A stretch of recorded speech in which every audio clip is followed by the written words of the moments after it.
can't believe he does that.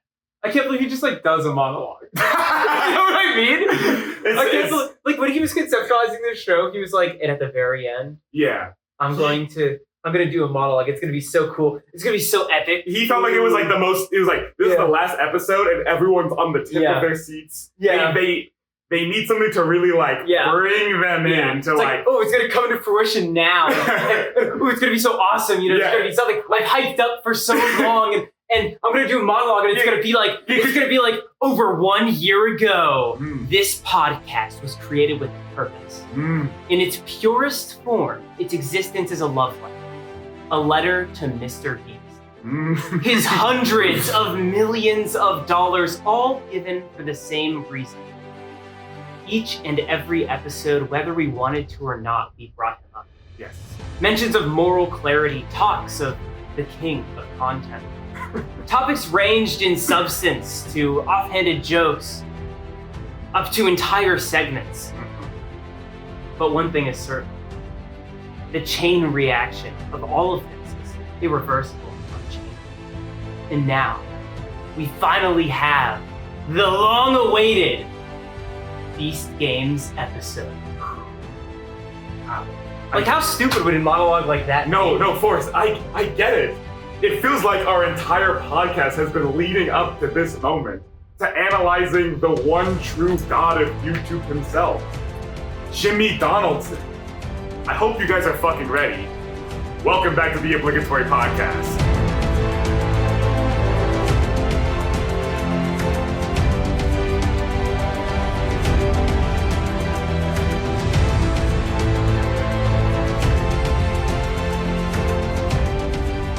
What is up? Yes. So, Mr. Beast, as I'm sure all of you are aware, has recently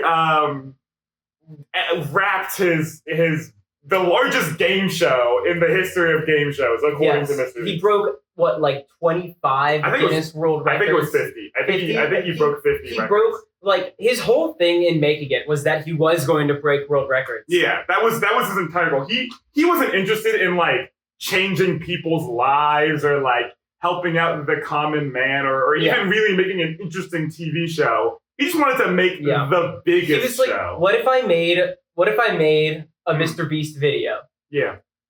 But I did it with the backing of Amazon Prime Video. And like that's what happened basically. You know, Amazon Prime is like probably on the forefront of working with creators. They have they've had like Hot Ones on their thing for a long time. They've had they have Ryan Trahan's, like all of his uploads are just like also uploaded. It's basically like I remember scrolling through and I think it's just like, it's basically cable TV where it just plays episodes like at random with like a couple ads in between it. You can just sit down on the couch, turn on Ryan Trahan, and you don't even give a shit what video is going to be playing. It's just fucking going. Yeah. But all of this to say, like, Mr. Beast, obviously we've talked about him before. Yes, in fact, we can't keep his name out of our fucking mouth. We can't, and now he's finally given us a thing to make an episode on, which is Mr. Beast Games, which is his game show with the largest prize pool in television history, which was $5 million. And I'm going to give you a spoiler alert here, because this episode is going to be full of spoilers. So if you are a person who wants to watch Mr. Beast Games raw, unadulterated, and with your virgin eyes, please scroll away. Yeah, and Forrest, would you recommend the show? Like, if they have not seen anything about Beast Games up until this point, would you recommend that they turn off this episode? I will tell you that I think that this was an entertaining show to watch. Yes, okay. My whole thing with media is that I want it to be entertaining. If media is entertaining to me, then that's what makes it good. You know, like, I'm not interested in sitting down through some kind of, like, slog fest that is not going to grab my attention for the entire time, or at least most of it. Yeah. Simply because it has some high concept. That's right? fair. Like, I like things that are stupid and artsy like that. But it needs to also be something that will actually hold your attention. I think otherwise it's just not interesting. Yes. Which makes it not good. So I will say that this piece of media was entertaining. And at points through watching it, I felt like a bad person for enjoying it. Yeah, it's really good at, you know, kind of playing that double standard, that double play of like, you're watching it and you're like, wow, these people are fucked up. And then at the same time, you're like, wait, I'm fucked up for like still watching. Yeah, but I think that the show is fun. Yeah. It's different. Like, it starts off, and it's bad. I will say, like, the first few episodes are, like, pretty bad. So the idea of the show is that there's 1,000 contestants. We haven't really gotten there yet. Yeah. It's the biggest game show in game show history or reality TV history or whatever the fuck. Yeah. So the way that they're achieving that is through doing a bunch of contestants in a big prize pool, basically. Yeah. So 2,000 contestants if you include the controversial Las Vegas shooting. Lots of things going wrong there. But 1,000 contestants on the game show, which was aired on Amazon Prime and filmed in, I believe, Toronto, Canada. I can't confirm or deny, but that sounds right to me. I know it was Canada. Okay. Somewhere up there. And I'm sure a lot of people have heard about the Beast Games controversies and like, oh, people broke bones on set and they weren't like fed well and things like that. All of this is true. Yeah. But it's only for that one YouTube like. It's true for the teaser episode that they made with the 2,000 people. Nobody has really come out, at least as of filming this right now. Yeah. Nobody has really come out and said that there was malpractice going on in the 1,000-person shoot. And I will say, obviously, there's like a certain amount of like, you have to take it with a grain of salt. All of these people are being sent away with $10,000 minimum. $2,000 minimum. And many of them have won money otherwise that I'm sure would be revoked if they came out and smeared the product. And here's what I want to say just real quick. I'm a little bit surprised about like the bone breaking things because like one of the main ways that they eliminate people on the show is that they stand on these pillars that like open up beneath them and they just kind of fall to somewhere. Yeah. And there are multiple times where like people hit their hands like on the side, you suddenly start falling. Obviously you're gonna lift your hands and then you're just you're falling and you hit your hands on the side. Like I saw that happen a couple of times and I'm like, oh my God, like it probably hurt, but I mean, I don't think they broke any bones, but like, what's at the bottom of those pits? I mean, Mr. Beast. It's just foam. Mr. Beast is a psychotic man. It could be spikes. It's just foam lava. It could be. It's just lava and foam. Yeah, it's just a little bit of lava, some and foam, also foam to cushion the fall, and a couple of deadly spikes and whatnot. But the foam covers the spikes. But the lava does burn it all up. Yeah, so the foam it isn't there, but they did put it there. And nobody's come out and said anything about the show. Yeah, but I haven't noticed anybody online other than the winner. Yeah, so I either it's completely fine or they die from the lava and the spikes and also the foam.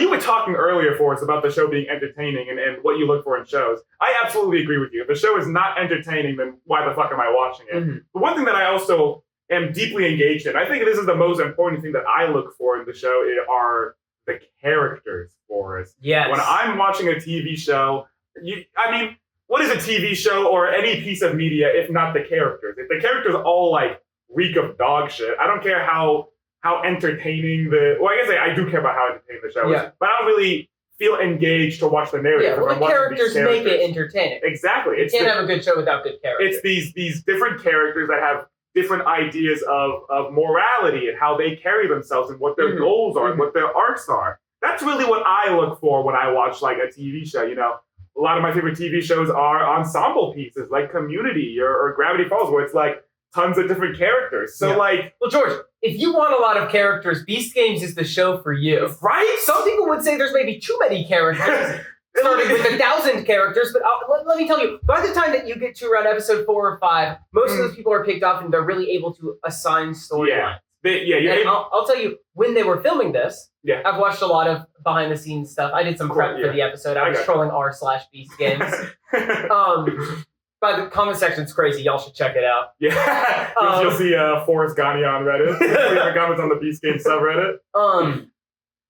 Oh, sorry, I got distracted by the Beast Games subreddit. No, it's fucking crazy. I mean, you were talking about the leading up to the episodes and the different characters and the storyline. Oh yeah, so the way that they were doing this is, when they were shooting, they had a 20-person team whose entire job was just to watch it all in real time and tag people. And then the post-production would go through all the tags of the moments. Yeah.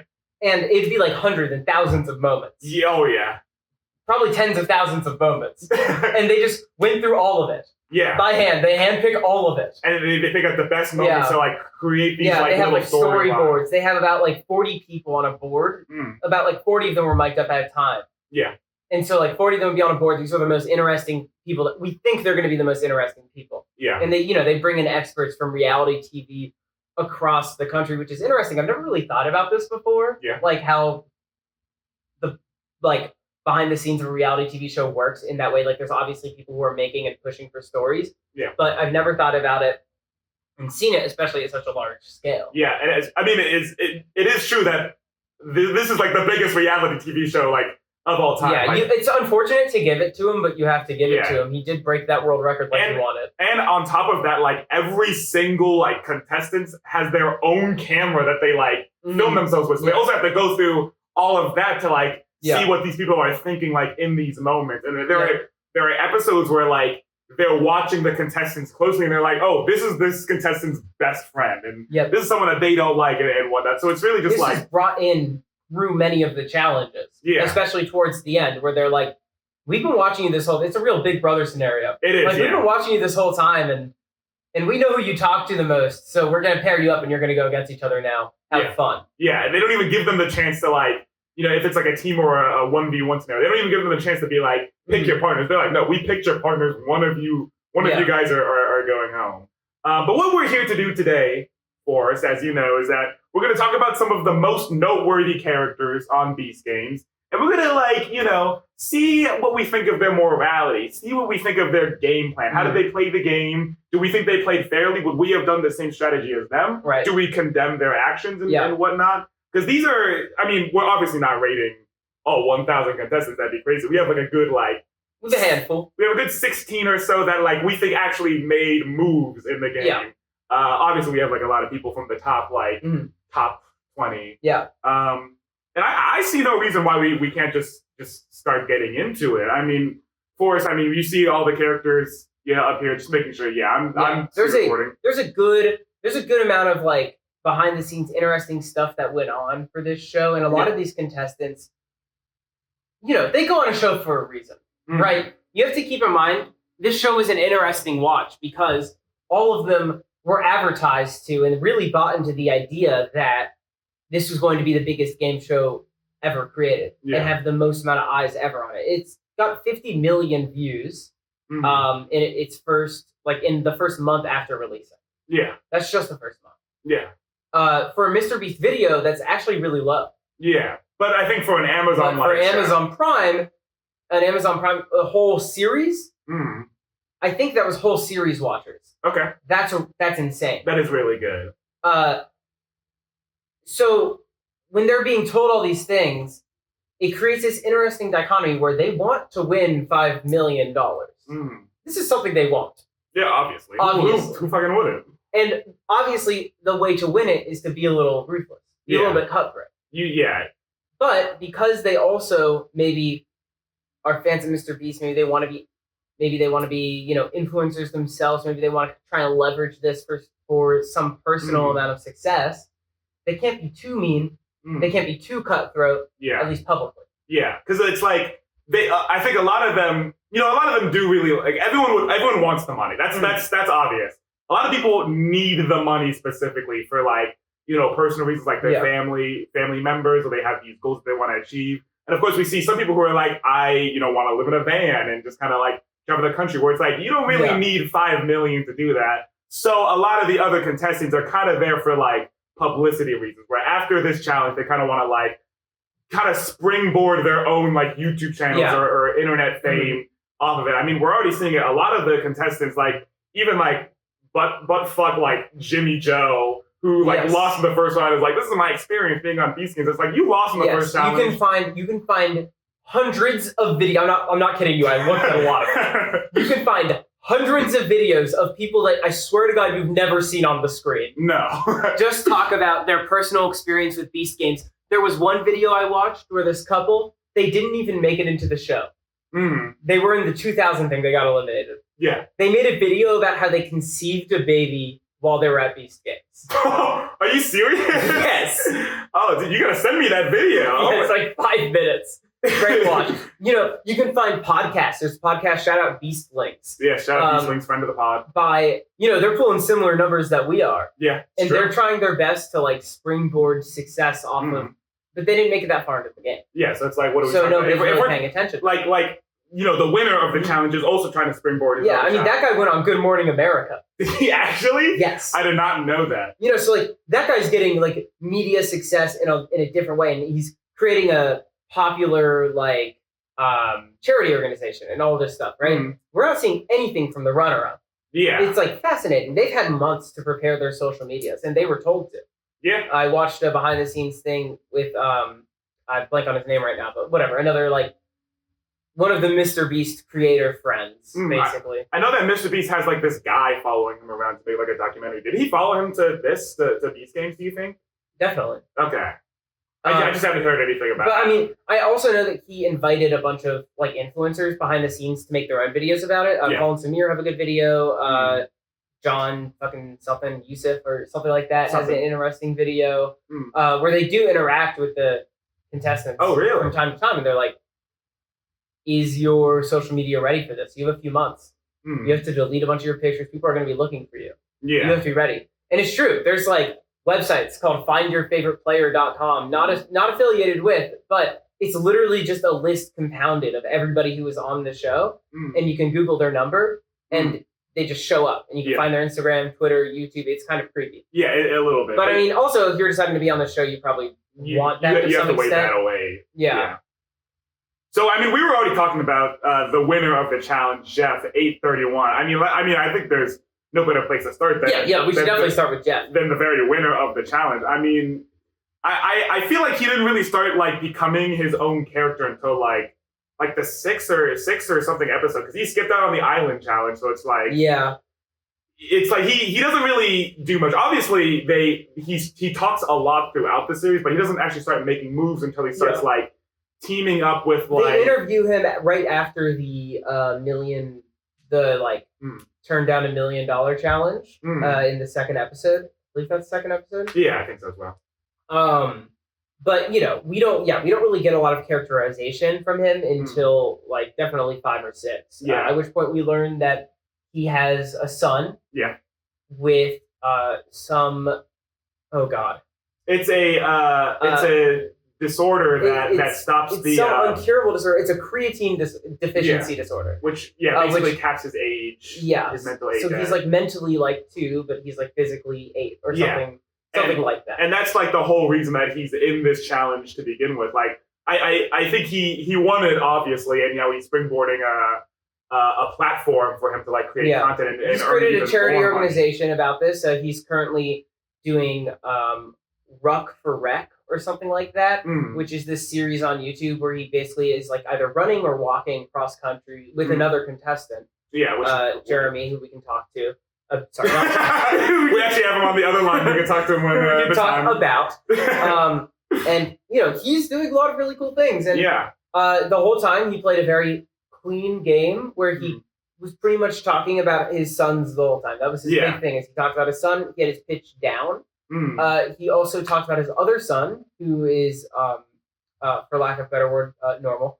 And how he like introduced him to Mr. Beast and how he was his Mr. Beast Games coach and like that kind of thing. It's super cute. Super cute. It's so cute. So I mean, you see this guy win, and it's sweet. It's nice. Yeah, he's definitely here for like a very good reason. Like he's not like I wouldn't necessarily say that like being on the show to like get famous is like a bad reason to be on the show. It's like it's filling the show especially with more when you're famous with a purpose. Yeah, but he has a very good cause that he is fighting for. Kids around the world with this creatine disorder. Here's what I'll tell you about him that's interesting. So the final challenge was that basically there were like 10 briefcases, and one of them had the check for the prize money in it. And the other contestant hid it in the briefcase, and then it was his job to figure out what briefcase it was in. Yeah. Actually, this was a very advantageous position for him to be in, as he's a former professional poker player. Oh yeah, that's true. Yeah. So he's really good at like picking up on like tiny little things that the person does. Yeah. Like one of the one of the craziest things that like, he did was that, he was looking around and each briefcase has like a number like associated with it. And, Twana, the person who came in second place and like moved around all the briefcases, she has 5 kids. And so he like sees that and he's like, oh, you have 5 kids, which also shows that he's very familiar with the rest of the contestants. He's a very personable player. They've had nothing to do but talk for the past, probably a few weeks, right? That's true. And he sees like the number 5 and he looks at it and he's like, you have 5 kids. And then he like thinks about it and he's like, so I don't think you picked that one. And then he picked number 6. And that was like, there was nothing special about that case. He was like, I think that's the reason why you picked it. Yeah. And he got it. Like I don't know why I didn't expect for him to get it on the very first try. No, it was crazy. Because Mr. Beast was talking about it beforehand, hyping it up, and he was like, yeah, when we practiced this, it took a few rounds.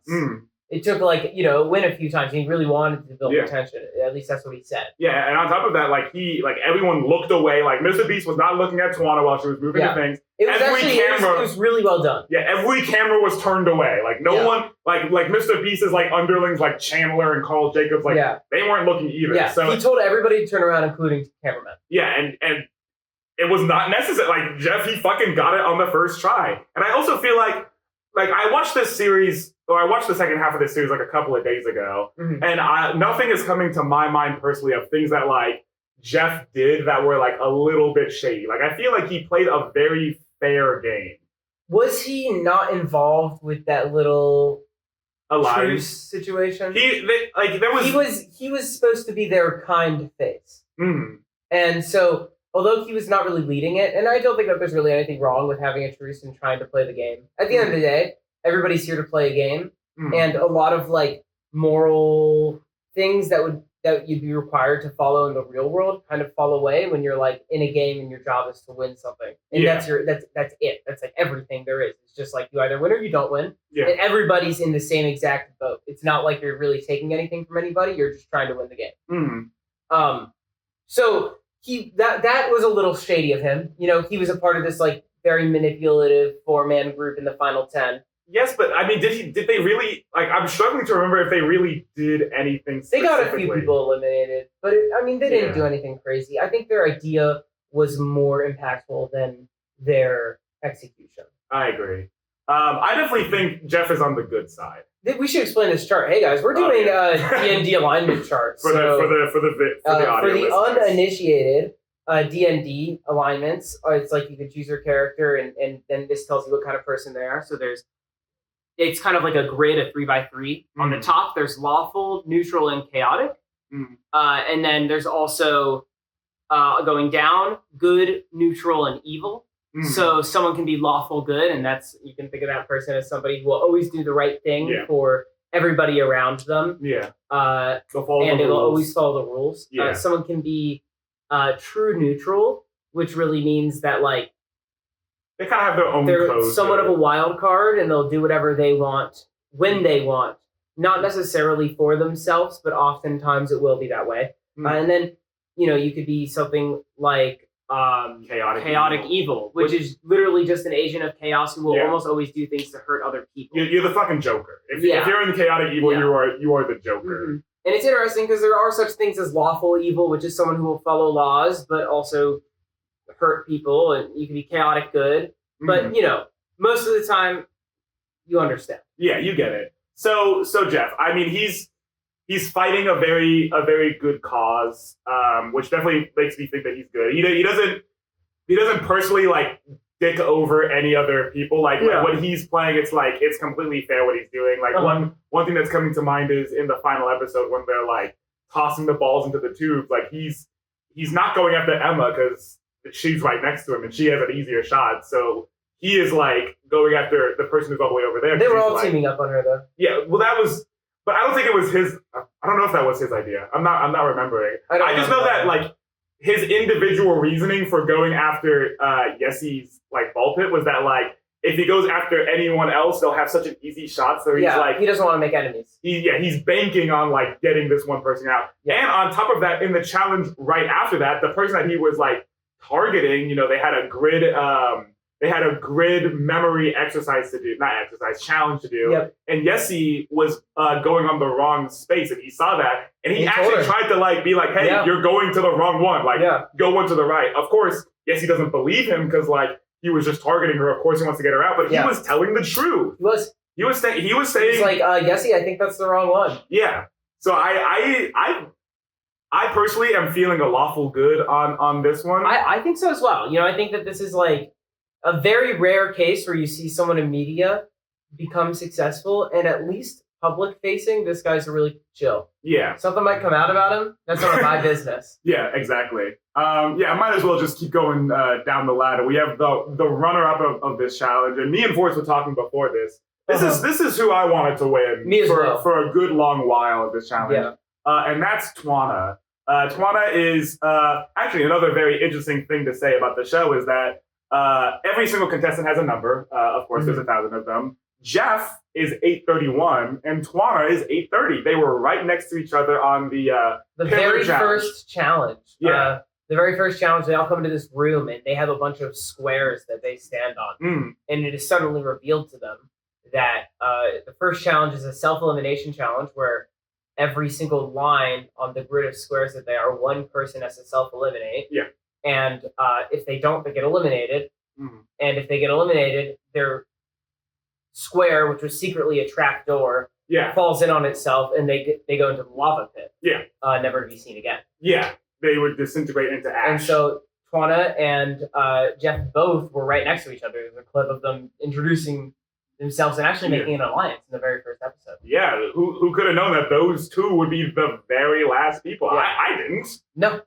And I will say Twana here is a very fascinating character for a lot of reasons. She felt like a main character the entire time. Yes. Like you see her from episode 2 to episode 10 very consistently in a way that none of these other characters come close to. Well, maybe. Well, I mean, it's because like a lot of them aren't in like, episode 10 or episode 9. It's like, they get eliminated in the challenge. So it's like, well, the reason why she became very noteworthy at the beginning is because there was one challenge, and I know you know this, Forrest, but I'm explaining it to the audience.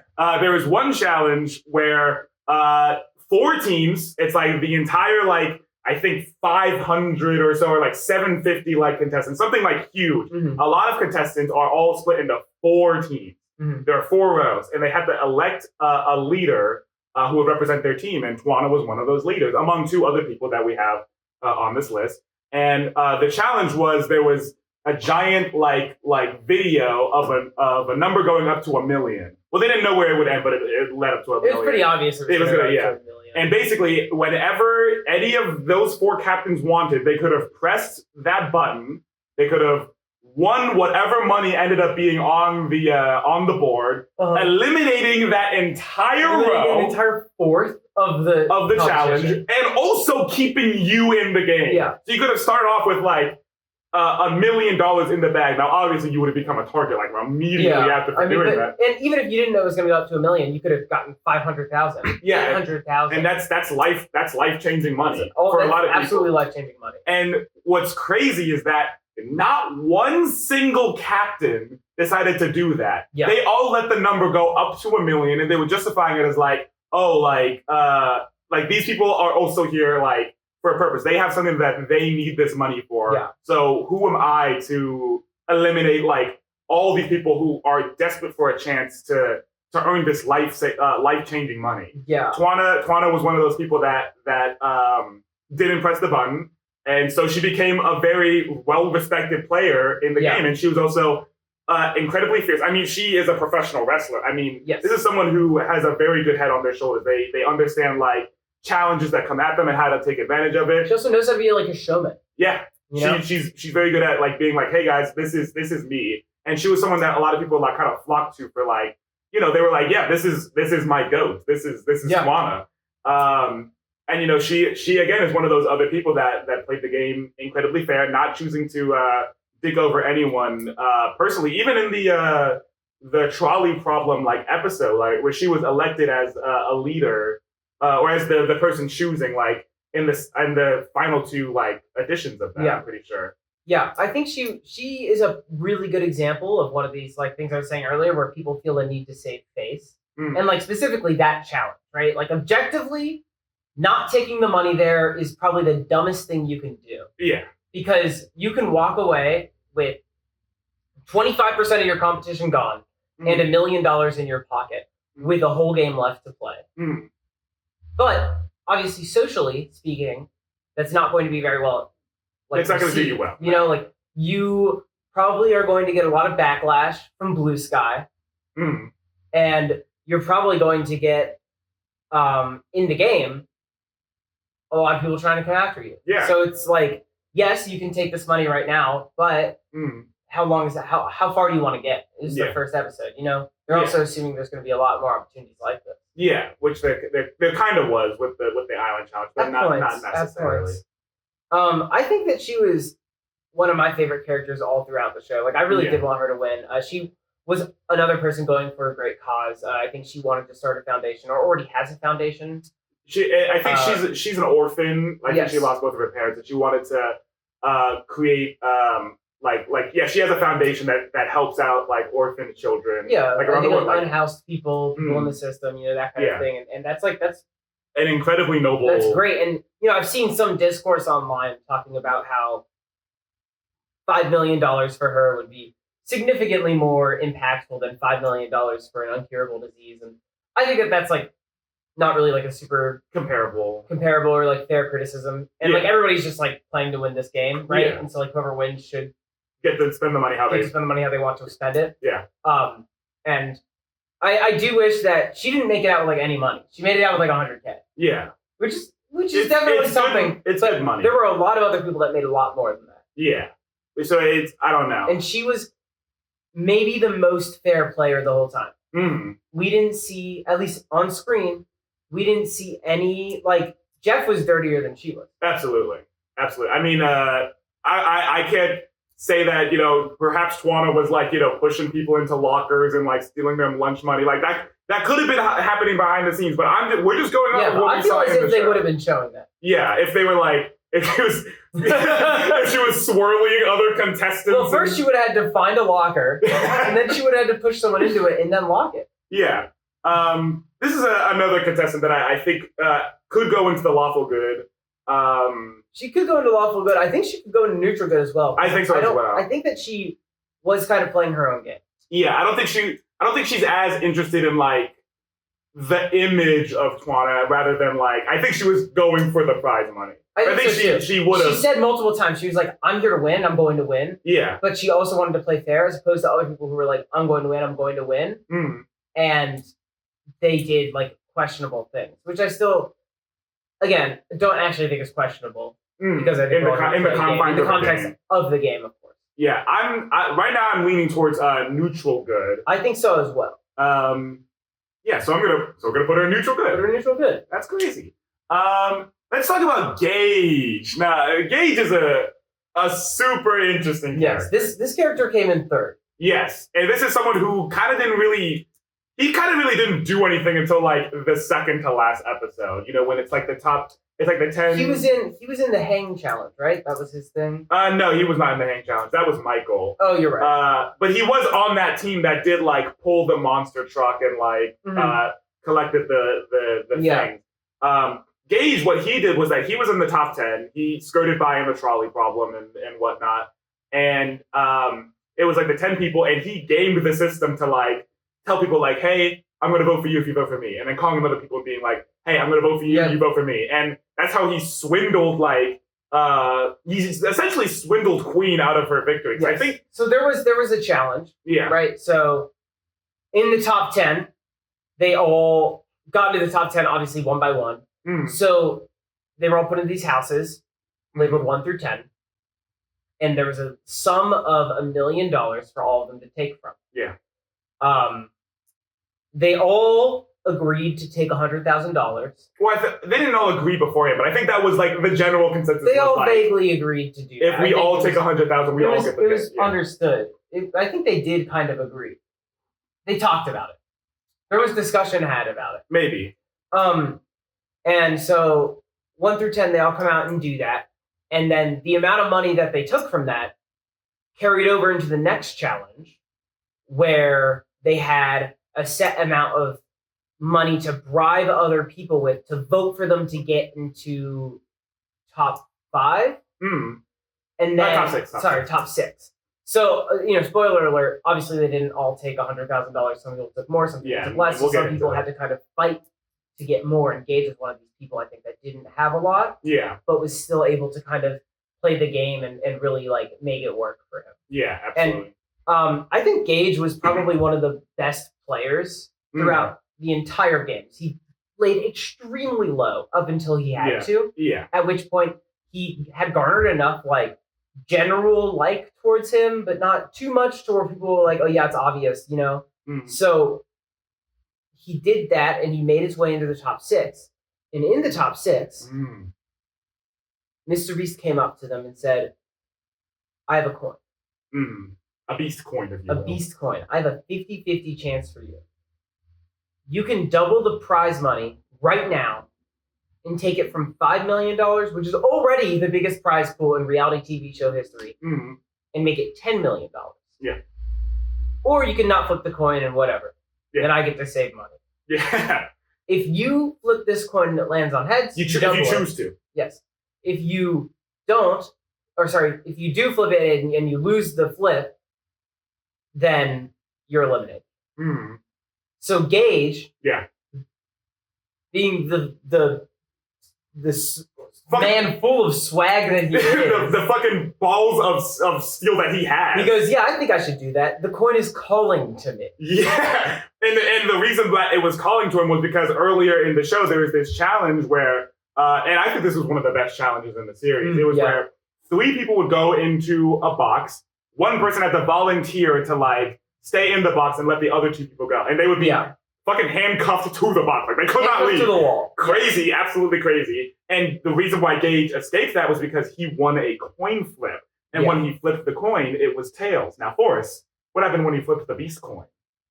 Well, other than that awesome monologue, I believe he called heads and it hits heads, right? He called tails and it hits tails. He calls tails and it hits tails. Because tails never fails. Tails never fails. That's what he said. The point is that he wins. Yeah, he wins. He doubles the prize. He doubles the prize money. There's 6 of them left. Yeah. He makes it all the way to top 3. The top 3 challenge is that there is they polled the top 100 or top 50. Top 50 contestants and said, who would you guys eliminate right now? So they're given this envelope, which has the answer in it. Yeah. And Mr. Beast says, one of you can self-eliminate right now, or whoever's in this envelope can self-eliminate. Or we'll just get eliminated. We'll get eliminated. But if you self-eliminated... You will save the person in the envelope if it's not already you. And you will get $1 million. And you get $1 million. You just get the million and just leave. Yeah. And out of the top 3, Gage had, like... Obviously, everyone has their own reasons for wanting the 10 million, but he had the least justified reason to. He's standing next to 2 people who already have charity organizations and are fighting for incredible causes. Yeah, and he's like the first thing that Twana does, which I think is a genius move, is she goes, "Well, let's talk about our inspirations for being here." Yeah, fair. Yeah, fair. She says hers. Jeff says his. Yeah, and Gage goes, I really want to travel the country in my van. and you know, from that moment, he's kind of not only pressured from the popularity of the show and you know, the public-facing imagery of what it looks like if he tries to take away a great cause. But he also realizes maybe that $1 million is more than enough money to do that with. Yeah, well over. And he can self-eliminate and let one of these other incredible people win who might already be winning anyways. You know, he can secure $1 million right now. It's his last chance to do it. Yeah. So he does. If I was Gage, that's exactly what I would have done. I think this was from every point of view, it was just absolutely the smartest thing to do. Yeah, absolutely. Incredibly. It saves face and he gets $1 million as well. Yeah. And that's just one of the reasons why Gage was one of my goats of the show. Like he was a sleeper hit. At the very end, he showed that he can play the game well, and also understand when it is his time to dip out. This person, he acted in his own interest, and he didn't seem to do anything wrong, but he didn't do anything necessarily good. I don't know. Well, it's just for me, he was just a very neutral player. Well, here's my thing. If you're gonna gamble that's $5 million at the very end on a coin flip, you have to go in chaotic at the very least. That's a good point. At the very least, you got to go in chaotic. You're a fucking maniac. I would have never done that. Yeah. I could see a very strong case for chaotic neutral. I don't think I think that's where he lands. He played a very well, he was chaotic, but he was doing it like for his own reasons, and then understood when to dip out, which doesn't make. I don't think it makes him good because he wasn't fighting for like a good cause. I don't think that he was good because I don't necessarily believe that he left for any other reason other than to save face. Yeah, which is I mean completely which is a fantastic reason to leave. Yeah, so I'm putting Gage right into chaotic neutral. Let's talk about let's talk about Emma. Is this Emma? The computer is very far away. Yeah, that's Emma. That's Emma. Emma is probably one of the most unnoteworthy characters in the entire show. Actually, you know what? Actually, before we talk about Emma, I'd actually like to talk about JC, because talking about JC will lead directly into talking about Emma. So yeah, JC, he was an LGBTQ activist for advocate. And JC is one of those characters who like has appeared. He didn't take a 1 mil, did he? No, he wasn't up for 1 mil. What I remember of JC was the big thing that happened was in an episode before, he was shaming another player for playing the game really selfishly. Like this was during the trolley problem. This was after Deano did what he did, and JC was the big one who was like for shame, like for shame. JC was known as this like family guy. Good, like all around, like good guy, kind of like American Dad vibe going on for the whole time. He talked a lot about his family. How he wanted to start when he talked a lot about his husband, his partner, his kids, and in doing that, he had garnered a lot of respect. Yeah, especially with like younger people that might be missing out on their own dads at the time or something like that. Yeah, he was very known for like taking other people like under his wing. He did choose someone out for playing the game selfishly, which is fair. Yeah. And I think he was pretty right to do, justified to do so. And now earlier, the big thing that happened with him, I think that he's a part of probably the greatest shot in this show. Yeah. The big thing that happened with him is that, as I mentioned earlier, they did this challenge where they all were supposed to take $100,000, and I think he was third. Yeah. Twana went, and she took $100,000. Someone else went, took $100,000. No, he took $223,000. Oh, $220,000. Oh, yeah, you're right. The Grammy Award-winning artist took $223,000. He was strapped for cash. And he might have been. Who fucking knows? Yeah. And then JC comes up and he goes, "Oh, I guess we're not doing $100,000 each." Okay. Well, I'm gonna take $650,000. Oh, dude, when that happened, I got out of my chair. I was so angry. So he took $650,000, and the reason he didn't take the whole pot was, which he left like what, 70K? He left $27,000. He was like, "I'll leave a little bit for this girl that I've taken under my wing that we'll soon talk about, Emma." So he did this, and obviously everyone's super pissed at him, and he knows that like the next challenge he's probably out. You didn't talk about the shot. I didn't talk about the shot. I'm going to get there. Okay, sorry. But the shot that I'm talking about is him. Because what happened was they all came together and they were like, "How much money did we all get at the end of this challenge?"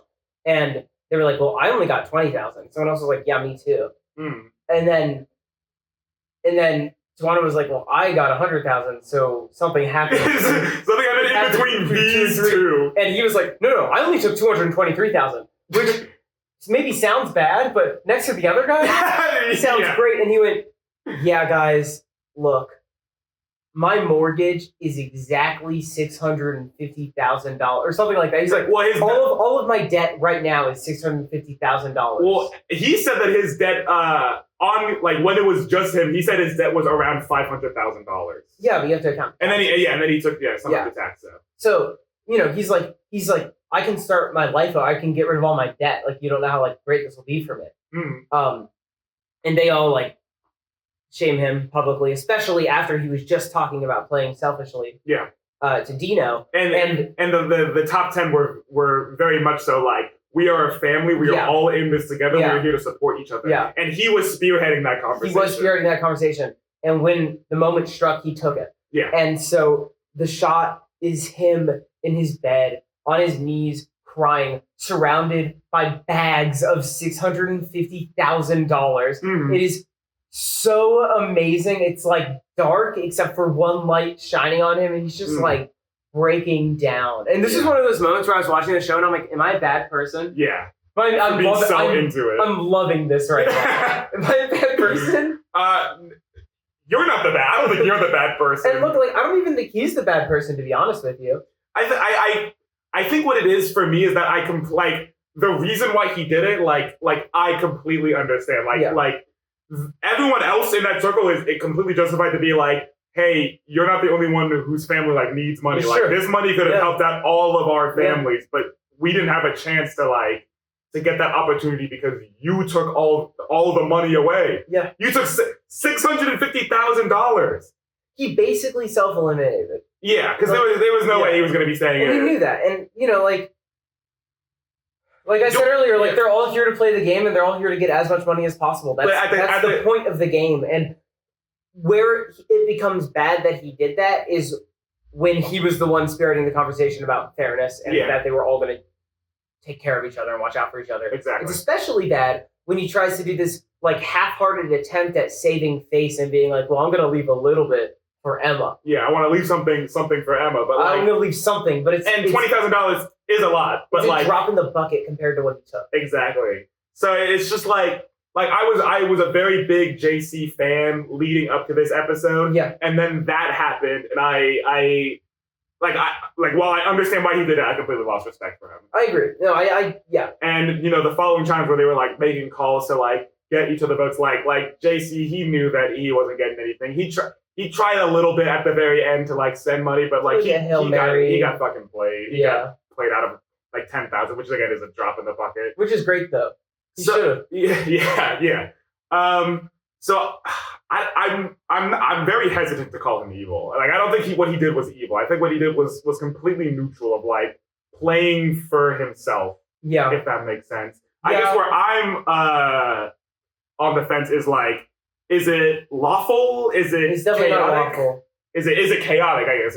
I don't know if it's chaotic. I don't know if he's just trying to cause chaos. He's just trying to watch out for himself. Yeah, and he wasn't doing things otherwise that promote chaos. No, so I think this might be our first true neutral. I think he was playing the game. I think he was putting on a face for the other contestants and maybe even a little bit for the audience. Uh-huh. But I think ultimately he was there to support himself whenever he could, which is evident by him kind of backstabbing other people from the back. I agree. So I think I'm going to put him in. He was backstabbing people from the back. And then that leads us, of course, into Emma, the person that JC took under his wing and was basically this is basically a daughter to me. Yeah. This is the person that he left a piddling $20,000 for. Yeah. And the shot, the shot where he's in the bed weeping. This is all played after Emma comes out and sees a completely empty box and is brought to tears because she's it was talking about Emma was talking about I think everyone's just gonna get 100,000. I think we're all here. We're all here to play fair. We're all here because we're a family. Mm-hmm. And so this was the last thing she expected was to be fourth in line to pick out money and for the box to be completely empty. Yeah, Emma is this character throughout the whole time. We really don't get much at any point from her, but what we do get is basically that she's just the show likes to play up that she's a naive 20-year-old little girl. Who's just she's a receptionist and her life's just beginning. And this is true. I'm sure there's a lot more to her than that, but in the context of the show, this is what she is. When she's talking about it, one of the very first notable talking heads we got of her, she's talking about the show and she says that she applied for it as a bit and now she's in the top 10. So it's pretty dope. It's clearly you don't really need she's here for a fun time, and she made it to the top 10, and then got brutally stabbed in the back by was her game father, I guess. The guy was. I don't know if it was really reciprocated that she felt like she was his daughter, but she definitely trusted him. It seems that way. They had some kind of weird alliance situation going on, and she was totally let down. But, it's hard to judge her because I feel like we weren't given too much of her. Mm-hmm. I would have to say somewhere lawful. The only other thing that comes to mind is that in the final ball throwing challenge, Yessi was I think Emma was like, if you don't shoot at my thing, I won't shoot at yours. And then Yessi was like, okay, and then shot at someone else. And then Emma to walk that back and was like, well, now I'm going to try to eliminate you. I heard that was misconstrued. Oh, yeah. I didn't click on that Reddit post. I just saw the thing that said that apparently that was not how that really went. Okay, so it could have been like edited. There could have been more. Yeah. I think there's more context. I'm just going off of what I saw. I don't necessarily think that takes her out of lawful. I think she's a lawful good character. I mean, she's just like a character that... I don't think she's good. I don't think there's anything supporting that she's good. I guess that's fair. So in order to be good in this alignment chart, something has to make you good. I guess that's true. It's not like people in the D&D alignment chart, nobody's naturally good. I guess that's fair. So I guess she's otherwise. I guess she preaches a lot about lawfulness, at least. She's very lawful. Fair. I would call her lawful neutral. I think that's fair. That's completely fair. Well, let's talk about Yessi. I mean, she was out of everyone here, I think is the only one that we haven't talked about that was in the top 6. And I mean, she's I think the most unnoteworthy person here at the moment. She's very good at grid puzzles, but not good enough to remember where to start. Yeah, which I mean, I feel like that's got to be like the easiest part. You know what I mean? I mean, after she like course corrected after going nerds, and she did know the pattern. Yeah. So yeah, they came up with this grid challenge, and she was like, "Oh my god, guys! Yeah, all of my games on my phone are just this. I'm gonna win." Yeah, and Jeff was scared. Like I think if she made it through, like Jeff would have been kaput. If she, if she listened to him, then maybe she would have kept it around. Yeah. But if she didn't need to, then it's like Jeff would have been out of there. But yeah, I mean, I think they tried to play her up a little bit because, like, at the very end of the game, there were no villains. Like, there were no people that like were considered selfish. I mean, there are other characters here that are like, oh, this guy. There are villains in this show. Yeah, but Yessi was just kind of like everyone was targeting her, and then she was like, okay, I'm on my own now. And I think the show tried to like paint her a little bit as a villain, but she definitely wasn't. I mean, she just kind of like played her own game. She just missed the alliances. Like at some point they made all these alliances and she didn't happen to be a part of them. I'm pretty sure the one alliance that she did have got out in the train game, in the trolley problem. Yeah, but I mean in like the top 10. Yeah, in the top 10 nothing. Yeah. Like everybody that she was with in the game had been eliminated, so she really was kind of like a lone wolf in the top 10, which is really just someone bound to be out eventually, and it just happened. I don't know. Like I don't know anything about her. I can't think about anything that she did other than that weird like pipe throwing challenge. Yeah, where she did sink Emma, but like she didn't really do anything. Yeah, so I don't know. I guess true neutral. She just didn't do anything. Yeah, just chuck her in there. I guess just played the chaotic game. Evil. I will put her in chaotic evil. She's a goddamn villain. Patrick. Now Patrick in that same like, you know, taking like that one guy taking $650,000. This guy had a different strategy. He thought like the more money that you took, the more of a disadvantage that would be. Patrick was a player in this game. Like he was one of these people who would consider himself a strategist. Mm-hmm. And he was another guy, Jeremy's like right-hand man. Mm-hmm. And so once Jeremy got eliminated, he was like, I'm going to step up and be the leader of this like alliance that Jeremy had cultivated through this weird like compounding of like religion and like moral actions throughout the game. This guy's weird. This guy's weird for me. Patrick? Yeah. I mean, he was one of those people that I think was like in Among Us. He's one of those people that that like thinks so hard all the time and then like dies at the end, and it didn't matter at all. That is what happened. Is he played a very smart game the whole time, and it just didn't pay off. Yeah, that's really what it is. He was playing a smart game, so I have to give him props, but it didn't pay off at all. Like he lost. I mean, he didn't even make it into the top. Top 10 is very impressive. Yeah, don't get it twisted. And he was the one who was like really trying to spearhead like an alliance with like. Yeah, so we mentioned this alliance earlier, a little bit in the top 10. That Jeff was a part of, but Tyler, wow. Patrick. In my head, his name is Tyler. He looks like a Tyler. But Patrick was really like the head of it the whole time. They would have meetings in like, I guess his like dorm or whatever, where he would just be like, here's what I need you guys to do. And he'd be like, you're the face of this all. I'm the strategy. You're like whatever, and you're something else, right? There's like 4 of these guys. Mm. Oh my god, we didn't even mention that when Jeff blew their cover. Oh, or when JC blew their cover. JC did blow their cover, but I don't really think that changes where I think of him. I think that was a lawful thing to do, but I don't think that's enough to put him. No, I know that was true neutral. That just like blew my mind. Can you talk about that a little? Yeah, I mean, after he got caught with the $650,000 and he was caught with his pants down and everyone was like laughing at his tiny penis. He then the next day called an emergency meeting. He pressed the button and everyone came over. And basically what he did was he let out this beautiful monologue that I'm like low-key thinking about using in the future about like the reason why he's like, I gotta look out for my family first. That's the reason why we're all here. Fair. Then he was like, here's something that you guys don't know to like try to like. He like blew up the game. He was like trying to like get back at like the people's good graces. He was like, this person, and me all have a secret alliance, and we're planning on taking you down and you down and you down. And we're saving you for the very end. Yeah. He was like, well, you wanted to get rid of Queen and Twana. I think they were like, you guys are the fiercest competitors. We were trying to get rid of you like stat. Yeah. We were keeping you around to backstab in the end. Then it was going to be us 4 at the very end. And it was like, whoa, fucking JC, like, you're popping off, man. And, like, they're all just kind of looking at each other like, oh my God, like it didn't do enough to make them go like, all right, JC, you're back at our side. But they were like, this whole idea of like, it fractured family, just like, it was just short on JC's end. Yeah, I mean, that's, It was really the beginning of the downfall for Patrick. Yeah, and I do think if that didn't happen, Patrick would have made it through. He had a strong chance of winning. Because, he would have at least been Gage. Emma and Jeff were voted in for the like.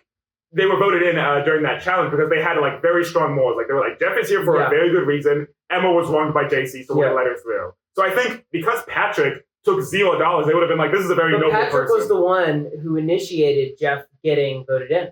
That's true. Because he was like, so this call game where they were bribing each other and stuff, Patrick had $0. Yeah. So this was like his big moment of showing like what kind of strategist he could be. His big idea was getting everybody to go boy, girl, boy, girl. Yeah. Which honestly... No, that was a very good move. Very smart. I mean, because then it's like... It was half boys, half girls that were in there, so it was like, there was like a 50... Yeah, he cut his chances like he doubled. Well, the reason why that was so smart was because no one was going to vote for JC to go through because he had $650,000. Yeah. And no one was going to vote for Michael to go through because he also took more than his fair share. So like, it was like him or Gage, basically. Well, it would be him and Gage because what ended up happening was that there were 4 girls. Like they voted in another girl in the finale. They realized very quickly because he was pushing it a little too hard. Yeah, he was calling them all. He was like, boy, girl. I hear this is what people are saying. Yeah, and hanging up, and then everyone was like, where did you hear this from? And they were all like, Patrick, and things started promptly falling apart from there, especially after he had already been revealed as some kind of strategist. It was his Icarus moment. He flew a little bit too close to the sun. He should have just planted the seed and let it blossom on its own. He should have. And everybody was going with it for the first 2 things as well. Like it really almost worked, and everything like this game was really almost his. Yeah. So that being said, I mean, where do we think that puts him on the alignment? I think he's another one of these people who's true neutral. He was just playing his own game. He was. And he was really, really close. He was one of my favorite people to watch. I agree. Let's talk about Akira. Now, this is a very interesting character. Well, actually, we can't talk about.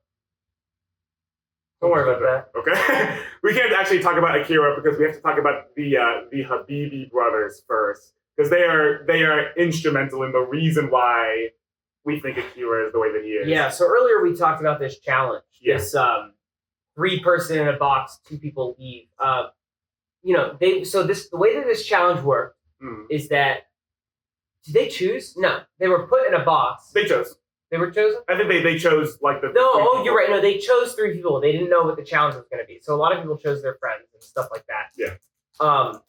George is opening up a Feastables bar right now. Don't tell them that. George is opening up a cookies and cream Feastable bar. You want some? I do. Yeah. I do want some. You can just because I'm a nasty little Feastables enjoyer. There you go. Thanks. Yeah, no problem. The idea of this challenge was that they were put in this box for like a couple hours, and they could have whatever they want delivered to them in the box, but they couldn't bring out whatever they got delivered. So they can't just ask for money and then leave with the money or something. There's a set of handcuffs on the wall.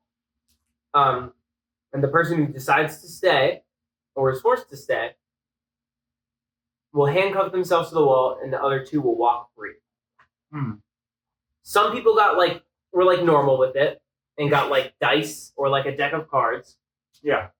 Some people went fucking crazy and ordered costumes and had a tea party. Someone ordered a whole horse. Someone ordered a horse.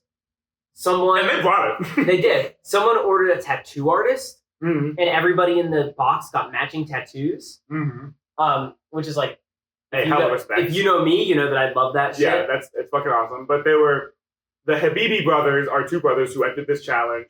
They obviously didn't have another brother to bring in there, so they asked a girl who didn't have anyone to go with to be in there, and then they engaged in some of the most nefarious psychological torture that I think I've ever seen in a TV show. These guys were the villains of these games. Yeah, and after what they did, no one fucking wanted them in another episode. I was actively rooting for them to break a bone or something in every episode. I wouldn't have cared. I would not have cared. I'm sorry. No, you would have cared. You would have liked it. I would have liked. Yeah, you know what? I would have cared because it would have been yes, comeuppance for what you did to that poor girl, whose name is also Emma. I'm pretty sure. I think so too. And it's what they basically did was they were we're not leaving. We're not playing a game. They looked her in their eyes and they were we're not fucking playing a game to see who's going. You're going. And she kept being no, let's make this end. She was I'm not. We're brothers. We're not fucking leaving. So you're wasting your fucking time here. And she's crying and the younger brother is laughing and then the reason that they were so nefarious is not because of that. If they were just look, we're brothers. We're going to we're leaving. You're not. Yeah. That makes sense. It's jockish, but I mean, yeah, but this makes sense. This is totally fair. This is fair. Yeah. You're told you have to leave two of your family. Of course you're leaving together. This makes so much sense. Should you maybe try to give her the satisfaction of playing some kind of game? I don't know. I'm not in this situation. I don't know. Fair. But what you shouldn't do is have one of you comfort her and be no, it's okay, but you're just going to have to go home. Hold her while she's sobbing, while the other one is in the corner fucking laughing his head off he's insane! Yes, and then they would eventually one of the brothers was okay, we'll play a game. The other brother was nah, I'm not playing a game. It was the younger one, and he gave off very strong younger brother vibes. He was I'm not playing the game. Yeah. I'm not playing the game. And she was well, they whittled this this girl they whittled down her sanity. It was fucking crazy. Yeah, and she's and they're in some kind of military they're something that they do one of their occupations is something to do with mental manipulation. Yeah, and and basically it's they eventually get her to play a game. She loses the game. They handcuff her. She's crying, and the older brother is still hey, it's okay. Yeah. But then they leave, and they're no, we were on the same page the entire time, and they're leaving. They're laughing. They're we were communicating the whole time secretly. Yeah. And so that guy who was in the corner laughing versus the guy who maybe you felt he was kind of chill because at least he was being nice about it. Yeah. In the end is revealed to be just as dickish. Yeah. Just knows they were doing it as a 1-2 punch situation. Yeah. To fuck with her. Yeah, it's crazy. And we it's that was probably the biggest moment of the show where I was am I a bad person for watching this? Because we're watching this girl get actively traumatized. That was hard to watch. In front of our very eyes. And Mr. Beast is damn, that was crazy. Yeah. Anywho, here's a horse and a horse is that was walking through. Professional manipulation. It was fucking crazy. These guys definitely evil. These guys are evil. These guys are fucking evil. I don't know if I've seen they're not chaotic. They might even be lawful, honestly. They didn't break any rules or anything like that. They just and they did everything to the book. They were just fucking evil about it. Yeah, exactly. I just don't like these guys at all. And these are people that this is the type of person that I've interacted with before. And everybody heard about them? Somehow. Yeah, dude, straight up. I have no idea how people heard about them. Because they were these people they were the only other people in there. Yeah. How did you guys let that slip? To me, tells me that they were probably bragging. They were probably really fucking proud of what they did. So that's just another layer of it because somehow everybody heard about this and they gained a mortal enemy in this guy named Akira. Yes. Now, basically, once Akira at a certain point was I'm not winning this money. like statistically, like you're trying, but it's like you're not winning that money. So then Akira heard of like what was going on and was like, okay, now my new mission is to help these other, like help anyone else like win this life-changing money, and also fucking get rid of these brothers, because these guys are fucking maniacs that are on the. These guys have no empathy. My big thing is to kill the Habibi brothers. Yeah, that was his goal. He was like, I want to fucking kill those guys. Yeah. And you know what? He fucking did. Well, he killed one of them. Yeah. One of the other brothers. So basically, they went into a psychological challenge where it was like a test of the brain, and they did a test. They were ranked based on how well they did on the test, and then the highest number would pick someone to go against in a trivia game. Yeah. And it was just like one question, you answer it right, the other person is sent down. And then Akira ran a train on them. Yes. Well, the first brother, the younger brother, invited like the person who was at the lower end, because he was like in the middle or whatever. He brought out the person who was at the lower end.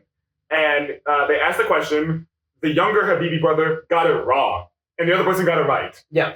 Goated. Awesome. Fucking great. Everybody was happy. Everyone, no, not a I think even Mr. Beast. Mr. Beast was like, let's fucking go. And then Akira goes up, and Mr. Beast was like, all right, Akira, who do you want to get out? And Akira's like, I've had a mission. He's like, I've had a mission for the past week. I heard there were some troublemakers in the area, and I want to get them fucking out. I'm choosing you. And he points at the Habibi brother, and he's like, and I think the Habibi brother was like he heard him talking about that, and he was like, fuck, it's gonna be me. Yeah. He knew it was gonna be him. So, he goes up, and they asked a question about basketball, and a little bit of me was like, fuck, because like the other brother looked like he knew more about basketball than the other guy, and he answered the way that I would have answered. He was like, which NBA team has won the most championships? I would have said the Lakers, which is what he said. Mm-hmm. But that was wrong. But Akira, secret basketball pro, is like the Celtics, and now Habibi's out. But Mr. Beast is like, because like he knows how good it would be to keep the Habibi brother going. So he brings out $50,000 and is like, you can redo it, and if you get it right, we'll also throw in this $50,000. And Habibi's like, do it. If you want to stand on your ground, like if you want to stand on your morals, then do it. But he's like, Akira's like, no, I did it already. I already got you out. Why is he not in the lava pit right now? Put him with the spikes and the foam of the lava and shit. Exactly. So then he goes down, and that was the hardest I popped off. I was so extremely happy. That was awesome. And then the next episode is the trolley problem episode, and everyone's like, Akira's like, he's a great guy. We got to bring him up. He could be a very good leader. And then he didn't want it. He didn't want to. No, everyone else made him. Which is important to know. I feel. Then Mr. Beast asked him for his three least favorite contestants, and then he picks 3 black women, and it's a little like.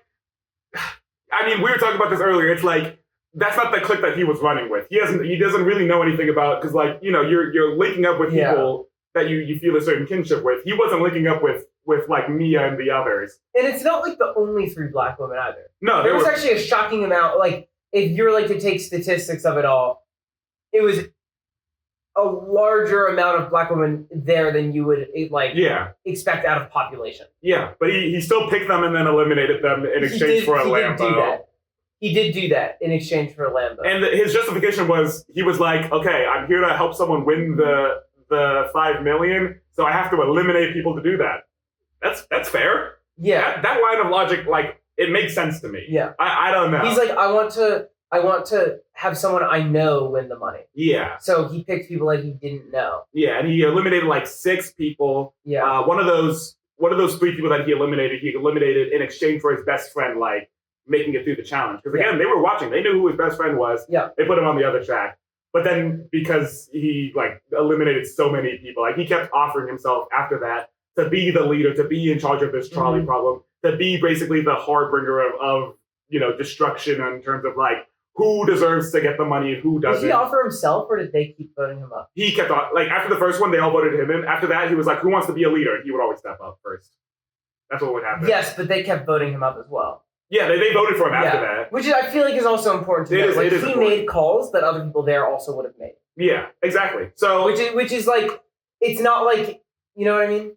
Of course, that does end up leading him to be eliminated, because everyone's like, oh, this guy's letting his friends in. I'm not his friend. Yeah. I was just voted up to go up there. Yeah. Might as well get this guy out because all of his friends are voting for him. But that is like of course you're just gonna put your friends up there. Like yeah. Akira was playing the game. I think that he was a little bit of an agent of chaos. But I think he was pretty good. No, I think he's chaotic good. I think so too. I think so. He walked away with a fresh Lambo, but he was not there to win money after a little bit. Now he was just like, I just want to. He realized that the odds of him winning are just so low that he might as well make a splash. He might as well just like do something. Exactly. And he's one of those people that I meant to look at his social media and I haven't, but I'm sure that he's some kind of influencer. I'm sure people are thirsting over him. Oh no, I did look at his social media. He's not that much of an influencer, but people are thirsting over him. Yeah, that makes complete sense to me. Jeremy. Jeremy's a big character. Jeremy's so similar to Twana. Jeremy was one of these people that turned down $1 million. Mm-hmm. And so all of these captains that were put up to turn down $1 million were actually crowd selected. So people were everyone was divided into 4, and then the crowd was selecting who they wanted to be their leader. And Jeremy's big claim for why he should be the leader is because he will let God lead him. Amen. He actually prayed in front of them while they were voting, I believe. That's true. He did do that. And then there was another like Jeremy. To me, he feels like a bigger character than he actually was because he didn't participate in many challenges. He was just like he was a big character behind the scenes. He was basically like a preacher, and everyone who was a Christian was like, oh, we're gonna follow this guy because he is so into God. There was actually for me, it was shocking to watch how many people were genuinely very religious. In the show. And so everyone was like, if they were like, I want to let God lead me. This guy's talking a lot about God. I'm gonna let this guy lead me. Yeah. And so he basically just had this giant mostly white guys. He had a cult of people. He had a cult of mostly white guys. Yeah. And actually was famously not liked by most of the women, especially the women of color. Yes, which is something to note. Yeah, well, because he was looking out for his white homeboys. I mean, that's just what he was doing. He was looking out for his white homeboys. There was a challenge. AKA the boys he would let into his home. Yeah. There was one not challenge, but it was everyone was given a coin and they all had to vote on who they would let onto the helicopter, and that person who was being let on the helicopter to go to the island would then choose 5 other people. And one of the big things about it was we don't think this guy's gonna let women onto the helicopter. Yeah, so there was So Patrick was going around and getting everybody's votes for he would go up to people and be like, "You're gonna vote for Jeremy, right? Right?" And they would be like, "Well, I mean, I don't know." And then he would be like, "Well, everyone else is voting for Jeremy." Yeah, so instead it's well, might as well. So I mean, you might as well because he's already gonna win. And I think what's actually important to note is that if no one was voted, the helicopter would be gone, and 6 slots for the island would just be. And it needed to be unanimous. Yes. So it needed to be 90%. Oh, okay. Yeah. So it was it really was a situation where it was very easy to peer pressure people into this, and the only people that seemed to have a problem with him going on were every single woman there. Yeah. And people of color. Yeah, and I also think JC. I think JC was against it. JC was against it because JC has met enough Christians in his life to know okay, this guy's that are probably against his LGBTQ stuff. But it was interesting because when he was his claim was no guys, I promise I'll be fair. I'll choose anybody to come on. I won't just choose these guys. I'll choose some women too. And another person was actually I heard that he won't because his wife isn't comfortable with him talking to other women. And it was stuff like this that would hint at him being a very traditionalist kind of guy. I did a little bit of research into him. He is a filmmaker. Yeah. He has a film agency. You can't get too much about him, but you can kind of get everything about him just by looking at him. Yeah. But ultimately, sorry. No, you go. I was going to say that ultimately in the game, he didn't really do much though. He chose his 6 people. He went to the island. 6 people. He chose one person of color. He chose one woman. One woman of color. To be look, guys, it was his last choice. Yeah, and he was made it dramatic. He was I did it. Yeah. And then, it was clearly to save face. Yeah, and then then he didn't do anything until he fell into the foam ball pit in the game of chance. Because he wanted to leave it up to God, and then God got rid of him. He did leave it up to God, and God got rid of him. He was, for me, one of my least favorite characters throughout this whole thing. He was so annoying. I hated whenever he came on the screen. Mm-hmm. It felt like he was trying to manipulate people and calling it God, which is super uncomfortable for me. Absolutely. It just, and like, I don't know. I just, people seem to like him. Him and Jeff get along famously. Actually, he's heavily involved in Jeff's YouTube content. Yeah. I don't know. I'm leaning towards like lawful neutral, because he's like he's like preaching like this is what I follow, and he's doing exactly what he follows. Yeah, he's not doing anything good. He's not doing anything evil. I think he's just a little traditionalist for my taste, but like that's not. Hey, listen, I don't like him either. Like that's like not my, You don't gotta explain yourself to me. Actually, Jeremy's number one op, Mia. This is a chaotic ass character. Yeah. For sure. So the big thing that Mia did basically was there was one challenge where you could opt in to win an island, a $1.8 million island. Yeah. And she won the island. She just played the game. She didn't do anything crazy. She played the game, and she played the game so incredibly seriously, where she was like analyzing every little thing that someone did to win the island. Yeah, but when you have $1.8 million on the line, you should. I get it completely, but like a little bit of me was like, bro, take a chill pill, please. She was playing it up. You could tell she was, or maybe she like needs to go on some kind of medication. But like, I think she was just playing it up. I think so as well. I don't know. She did exactly what she had to do. And she was one of the black women. Actually, this is something I find very funny, is that when Akira picked the three black people, the black women, to be in the trolley problem, you could see on Jimmy's face, he was scared. Jimmy was not okay. Jimmy was like, fuck, there's a pattern here. Yeah. And when like Jimmy asked, like, what do you guys think of this? And then Mia, the first black woman, was like, this is just exactly how it is. The black woman is at the bottom of the ladder in America. Yeah. Jimmy Donaldson went, there it is. He knew exactly that answer was coming. Yeah, but then other black women there were like, okay, well, I don't think this is that. I think that is a thing in society. I don't think that this is that. I think none of us talks to him. They didn't talk to him, and he didn't talk to them. Yeah. So it's like, but it's like it's a bad look, and Jimmy was frightened. Yeah. But I mean, I think this is another true neutral. She did win the island. No, she's chaotic neutral because she even volunteered to do the island in the first place. Yeah, we should all mention she did win the island. She won the island. Which is, and she won it in like pretty decisively. I guess like it was honestly not even close. It felt like she was going to win the whole time. Yeah, well, because they played up this narrative of like Mia is coming after Jeremy. Yeah, and then Mia was coming after Jeremy, and on the island, she was coming after one of Jeremy's lackeys. Yeah, and she got him. And like, good for her. Like, I liked her. I thought she was very entertaining. A bit intense, for sure. But, like, we all get intense about things sometimes. Everybody has those days. Hannah Montana told me that. True. So, yeah, I think that chaotic neutral is a perfect place to put her. Michael. Now, Michael, we've mentioned it before. He also didn't really do much. He was the person who took $223,000 from the giant $1 million pot. He's a Grammy Award-winning artist, which was only mentioned once in a bottom third thing about him. Yeah. He pretty much single-handedly won, like, there was one episode where people volunteered to either be a physical challenge, a mental challenge, or a luck challenge. He chose physical. He did the most push-ups, so he got to be a team captain. Yep. And he was the one who won his team the win when he did the dead hang. Yeah, he's basically just super fit. Yeah, he's that really was his. Fit. That was like his thing as to what he was an asset for. Is that he was like super fit, and honestly, we didn't get to. He seemed like a really like chill guy. People liked him.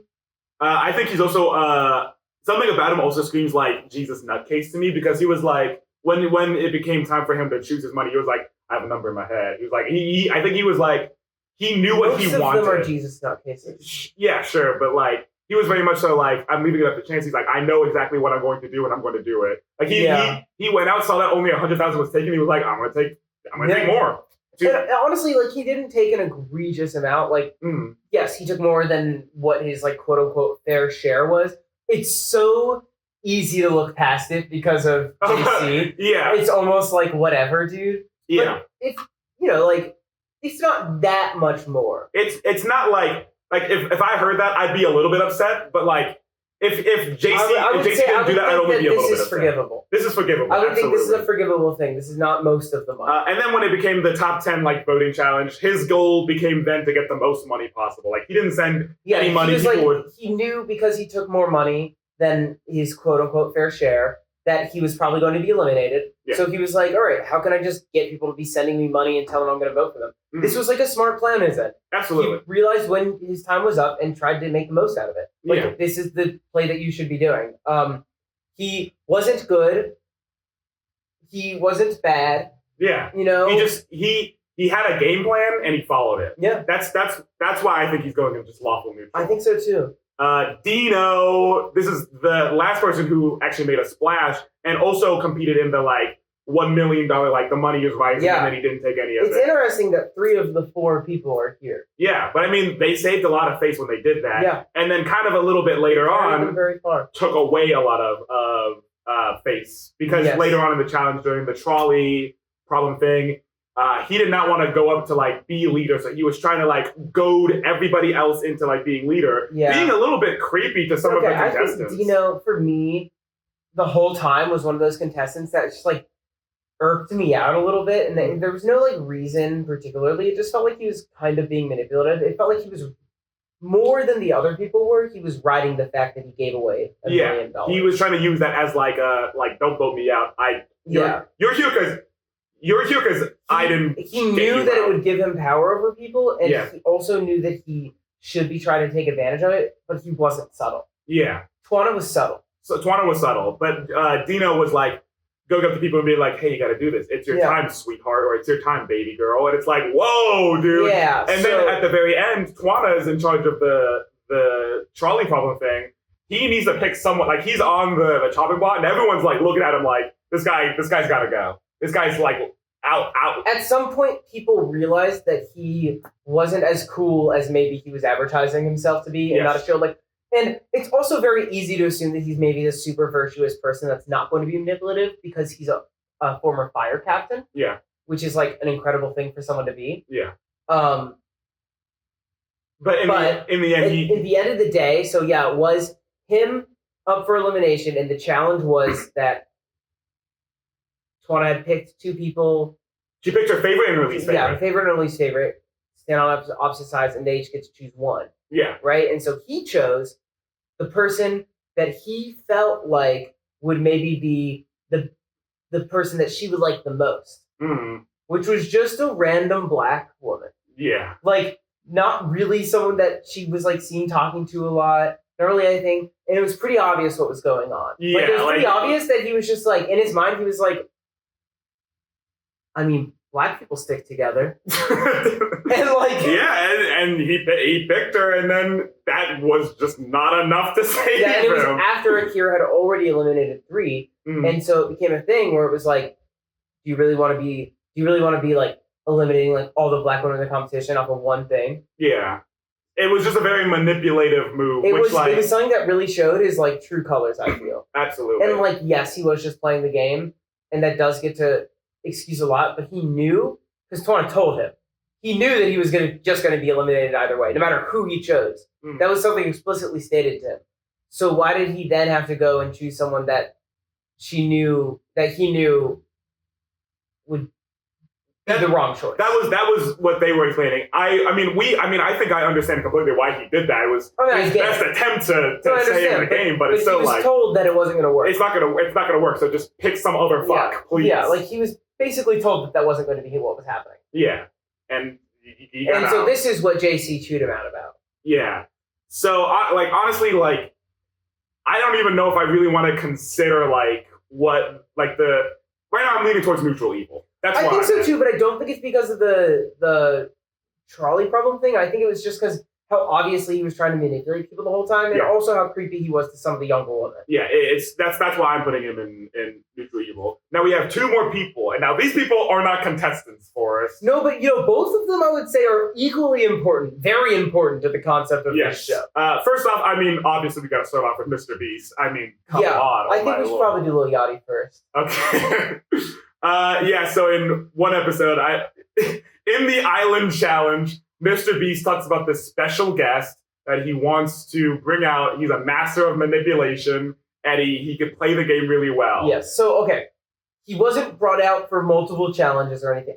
If y'all have ever watched a Mr. Beast video lately, you know that he just does, like, the worst celebrity integration that you've ever seen. He just brings them on. Looking at Lil Yachty. He brings them on because I think he thinks it would be cool for people to see them, but not because he cares. Yeah. And then they just like kind of sit there awkwardly and they don't know what to do and he doesn't know what to do and nobody really knows what's going on. So Lil Yachty was brought on for one of these challenges. Yes. And it was one person was given like 5 boxes and they could put an X in whatever one of these boxes, basically. Mm-hmm. And so, the other 4 people would have to come in and then he would get the last box. So Lil Yachty was kind of just there to like commentate on the tactics taking place. Yeah, but obviously Lil Yachty, he's high out of his mind. He doesn't know where the hell he is. He doesn't know why he's here. So he has nothing to say. Yes, he gets asked what he's doing. He goes, I'm alive.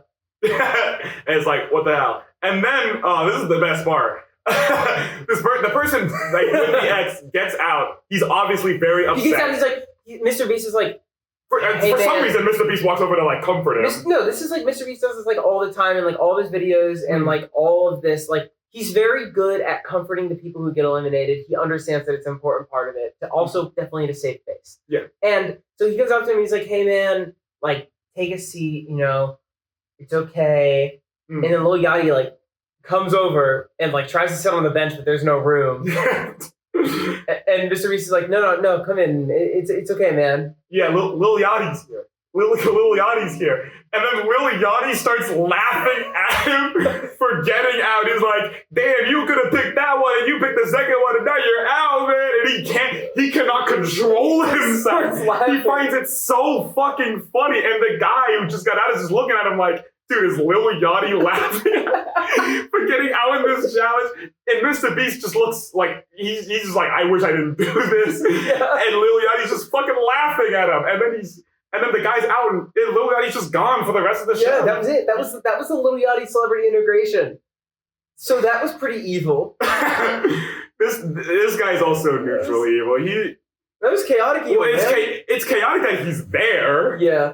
You're right. You put him neutrally. I'm going to put him in the middle. Okay, let's talk about the creator of the show, the name right to the show. Yes. The person with enough like freakish shit going on in his mind to make a real life Squid Game. I don't know. I know you guys didn't watch this show yet, or maybe you did, but like all the guards in the show were in this like black mask, very reminiscent of Squid Game. It's called Beast Games. He was wearing the whole time this like silk suit with like a little hoodie as well, but like it was also like a blazer, but also had like a little hoodie. Yeah. As if he was like the game master from Squid Games. Yeah. So,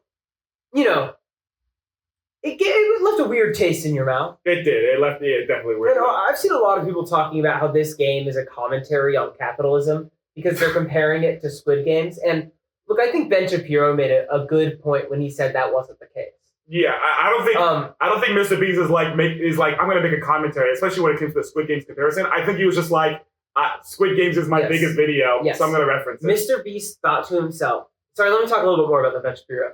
Yeah. Ben Shapiro obviously did a review on this for the Daily Wire, and his take was that all of Beast Games was a display of the prisoner's dilemma and nothing to do with capitalism. And I agree that it was definitely not a commentary on capitalism, and I also agree that most of it was prisoner's dilemma in real life.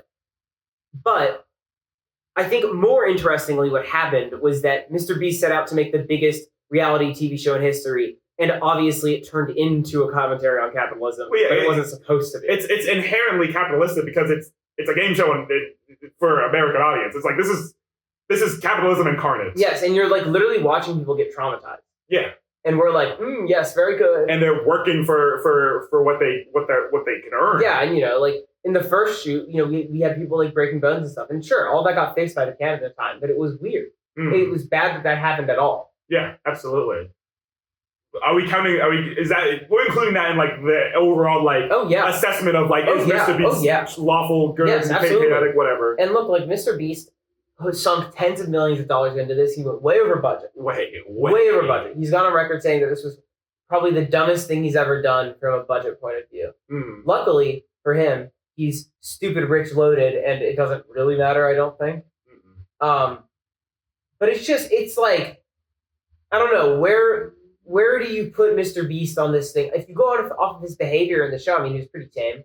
Yeah, he's cracking jokes after people like lose their chance at millions, but he was like the whatever. MC of the show. He was just doing like his job. He didn't do anything to me that was like crazy offensive or anything like that. He was just like doing his job. Like he's giving these people a chance at like life-changing money, but then like all these other people are like he's creating more upset feelings than happy feelings. Like that's what's going on. That's a very layman's terms way of looking at it. It's like more people are sad because this is happening than people who are happy that this is happening. Yes, but a lot of people also then get a certain amount of entertainment off of it. So how do you factor that in? Exactly. I'm not saying that that's like leaning me towards one way or another. I'm just saying that this is such a confusing. But also, thing a lot of people did end up with a lot of money. It's not like nobody walked away empty-handed. That's true. $2,000. That's good money. It's not nothing. It's not nothing. It's absolutely not nothing. I mean, just creating the show in general, you have to go in chaotic. You do have to go in chaotic, and do I think Mr. Beast is evil? Yes.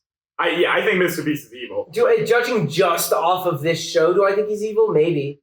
It's a less certain yes. Well, I mean, but if I judge him off of everything I know about him, yeah, I think he's evil. I think if we're just talking about Mr. Beast as a person with Mr. Beast games, with Beast games and everything else combined, definitely. But like, I'm personally just kind of looking at this just through the lens of Beast games. Yeah, I'm trying. Period. I'm trying. I would put him in chaotic neutral personally because he didn't like.